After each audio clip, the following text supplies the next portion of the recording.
In this video, I'm going to be summarizing for you a new bill that was introduced where if passed, you'd be getting $2,000 a month as a stimulus payment for a certain period of time, followed by a year where you'd receive $1,000 each month. Hi, I'm Erika Kullberg. I'm an attorney, and on this channel I cover personal finance. And right now I'm keeping you updated on everything related to stimulus checks and stimulus packages.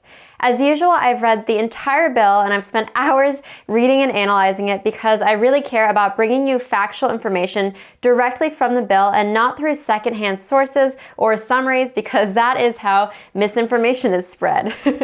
It's called the Automatic Boost to Communities Act, and we'll be covering how much, who's eligible, how you'll get the payments, and a few other key things. First, let's start with how much. So during the payment period, every eligible person is going to be getting $2,000 per month, and then after the payment period, every eligible person is going to continue to get $1,000 per month for a year after the payment period. So the payment period will begin on the first day of the first month after the bill is signed into law. So let's just say that the bill is signed into law on May 25th, then that first payment would begin on June 1st. The end of the payment period is going to be determined by these two things. So the payment period is either going to end 1 year after the emergency that was declared on March 13th is declared terminated, or 1 year after the unemployment levels in the US meet these two criteria. Basically, whichever happens later out of these two, that's the date, and then the payment period will continue for a year after that. So of course, we don't know how long this payment period will last,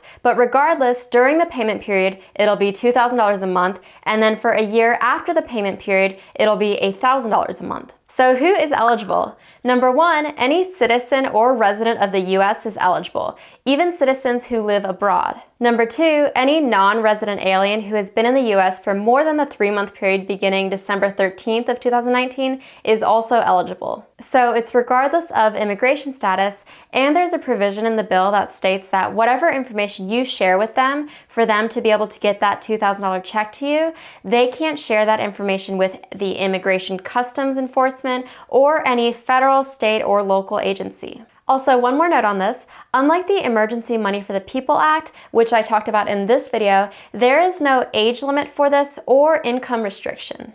Let's walk through a hypothetical example so that you can see how this would all play out. So let's just assume that the bill gets passed on May 25th. That means the payment period starts from June 1st, so you'd receive your first payment on June 1st. And remember, the payment period depends on which of these two things happens later. So whichever of these two things happens later, it'll be 1 year after that thing happens. So again, just completely hypothetical, but let's say that this happens July 1st, and then this happens September 1st. That means the September 1st one happens later. So then the payment period is going to be September 1st plus 1 year. So it'll be September 1st of 2021. That means that the payment period begins June 1st of 2020 and ends September 1st of 2021. So during that period, every single month, you'd be getting $2,000. And then after that payment period is done, remember that a year afterwards, you'll get $1,000 every single month. Since these payments are for every eligible individual regardless of age,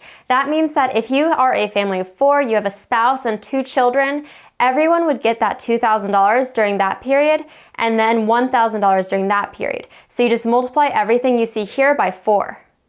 Now let's talk about how it's actually going to be paid.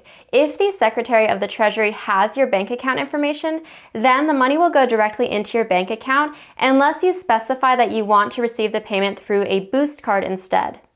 If they don't have your bank account information, or if you don't have a bank account, then you'll receive the payment through a boost card. The boost card is just a prepaid debit card. You can use it the same way that you would use any debit card, and it won't have any fees, penalty charges, or usage restrictions. The full balance of the debit card will be available for withdrawal at any ATM in the US without any withdrawal fees. To get the card, you'll actually have 2 options to get it. The first is through mail, and the second is through in-person pickup. For through mail, if any government agency has your address on file, then they'll send it to that address through the fastest postal service available.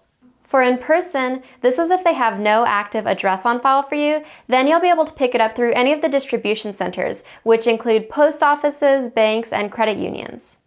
So just to recap that point, if the Secretary of the Treasury has your bank account information, then you don't have to take any action. You'll automatically get the payment through your bank account unless you specify that you want it through a boost card. If they don't have your bank account information, then you'll get your payment through a boost card, which you can either pick up in person, or if they have your address on file, they'll send it directly to your address. The bill says that they would be setting up a website and a telephone number where you can do things like change your mailing address, change your direct deposit information, let them know whether you want to receive the money via direct deposit or through the boost card, and you'll be able to do things like check the status of your boost card and check how much is left in your boost card to spend. Another key point is that they'd make sure that any funds that you receive through this program wouldn't make you ineligible for any other federal, state, or local income or benefits. Before we get into talking about when this might actually happen, just a quick note that I obviously didn't cover every single thing in the bill because that would take forever. So if you want more details, you can go to my website, plugandlaw.com/stimulus,